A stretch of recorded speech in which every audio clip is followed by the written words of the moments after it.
전 대법원장 시절에 법원행정처가 상고법원 도입을 반대한 하창우 전 대한변호사협회장을 사찰을 했다. 뭐 이런 보도가 나오고 있습니다. 이게 이 대법원이 이런 걸 했다는 게 잘 이해가 안 되는데 어떤 내용이죠? 당시 양승태 대법원장 시절에 추진했던 여러 가지 정책들이 있는데 거기에 이제 대한변협이 사사건건 문제를 제기하기 시작했다는 거죠.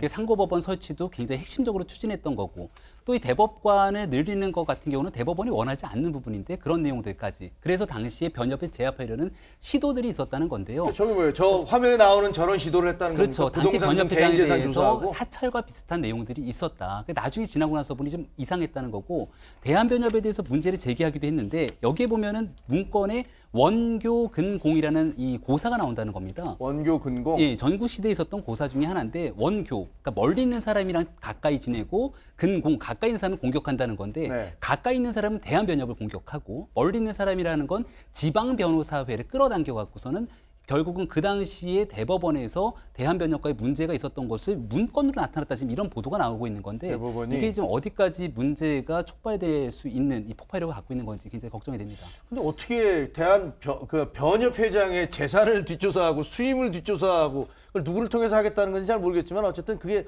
실현이 된 건 아니죠. 그런 계획을 짰다는 거죠. 그런 문건이 있었다라고 얘기가 나오고 있는 상황인데 지금 이 양승태 전 대법원장 시절의 PC가 디가우징으로 다 삭제가 됐다라고 얘기를 하고 있어서 이런 문제가 더 커지고 그래서 삭제한 거죠. 건가요? 그런 것 때문에. 그건 아무도 알 수 없는. 대한변협 제안 문건이라는 건데 사실은 대한변협이 저 문건 제목만 나왔을 때는 상당히 신중했어요.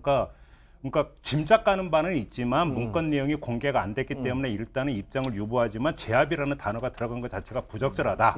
이런 입장이었는데 지금 내용이 나오고 있는 거 아니겠습니까? 그렇죠. 지금 묵과할 수 없다라고 하는 일단 첫 코멘트가 나왔는데 지금 대한변협이기 때문에 고발을 한다든지 뭐 하든지 아마 후속 조치는 반드시 있을 것 같습니다. 어떻게 될 것 같습니까? 대한변협은 가만히 있지 않겠죠. 어쨌든. 당장 좀 하창우 당시 변협회장이 과거 내가 재직할 때 이상할 일들이 참 많이 일어났다. 그래서 내가 좀 궁금해했는데 이제야 그 내막을 알겠다. 굉장히 강도 높게 이미 비판을 시작했고요. 그다음에 한마디로 충격적이다.